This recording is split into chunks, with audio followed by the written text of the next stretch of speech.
as Wednesday Addams is still trying to uncover the mystery of this beast roaming around Nevermore, trying to find as much evidence as she can for the sheriff's department, she decides to take a little break on the entire mystery and go to this school dance, in which she is also trying to figure out if anyone in that dance is also responsible for what is going on with these murders.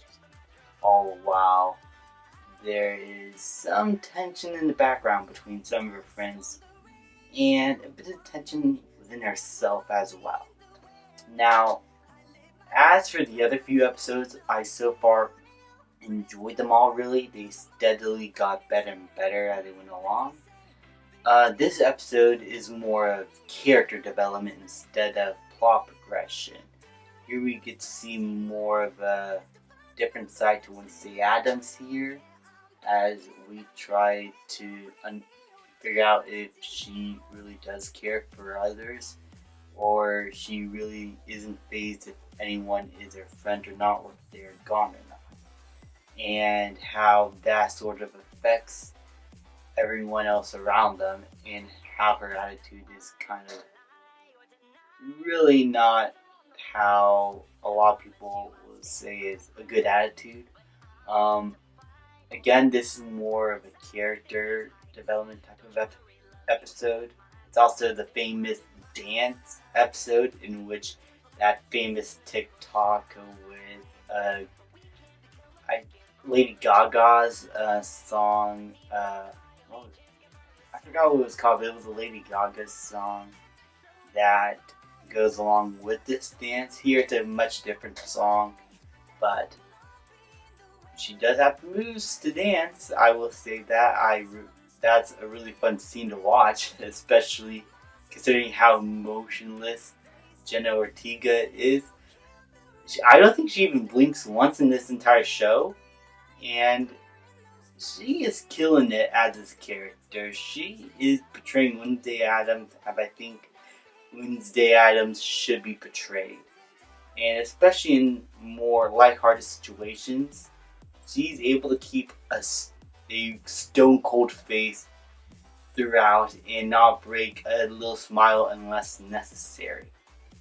Also, despite having a stone cold serious face throughout the entire time, you can still sometimes look into her eyes and know what emotions she's trying to figure out what she's feeling. And just that part of her performance alone is the most intriguing to me, and is why, to me, Jenna Ortega is what is carrying this show. Again, the show looks really good, and it at least holds back on some of the CW type of dialogue, though there are CW type of moments in terms of romance that are a bit strange, but because this is a more heightened world, these strange moments kind of fit in, sort of, especially with the directors such as Tim Burton. Also, I forgot to give credit to the music throughout these episodes. Danny Elfman's score is really good. This is probably the best score he has done in a while. Everything for the past few years have been pretty forgettable. Even Doctor Strange, as of late, had a pretty forgettable soundtrack in my opinion. And Justice League, not really. Dumbo, didn't really like that score. Really, Danny Elfman has not been my favorite composer as of late. And this is definitely a return to form. I really enjoyed the soundtrack. It helps set the tone of the entire school and atmosphere of the show. It is a score that works for the characters in certain situations, and I love it. It reminds me of those old Tim Burton movies like Nightmare Before Christmas, even though that's a Henry Selick film, or any of the other stop motion stuff that he has done in the past. And also like Beetlejuice or Edward Scissorhands. It reminds me of those older Tim Burton movies, and I love it. And I believe this is going to be the last Tim Burton directed episode.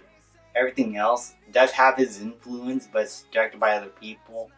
And that's pretty sad because as a director, Tim Burton has done a great job. He created a lot of strange characters and have them be pretty likable. Sure, he had to deal with CW dialogue, but I think for the most part he's able to make it work. Have these characters be pretty fun to watch and to relate to. Also, moments that could possibly hang over as like dramatic romantic subplots just get resolved pretty quickly and satisfactory, and I really enjoyed that, how it doesn't linger too much on the romantic drama, because that is not always a good sign for CW stuff. Even though this is not CW, it just had that sort of feeling to it. But overall, the mystery itself and how this episode concludes with that mystery on what the monster is and what his motives are, I found very intriguing. Like, and spoilers here, that Beehive kid stupidly goes into the forest alone and gets killed by the monster. And this is one of my favorite parts of the episode, is where Wednesday Addams has one of the rare few moments where she emotes something differently. Like, she is legit sad looking at this kid die in front of her eyes. You see in her emotions and in her mouth movements and everything, she is legit sad. And it's really cool to see another emotion come out of her. Again, character development. And it leaves us hooked for wanting more in the next episode. So I really enjoyed this episode. This is probably my favorite one. It's probably the most fun episode and the most intriguing episode in my opinion, especially with that cliffhanger ending. Can't wait to see what the next episode unfolds. Please like, subscribe, comment, and I'll see you guys next time.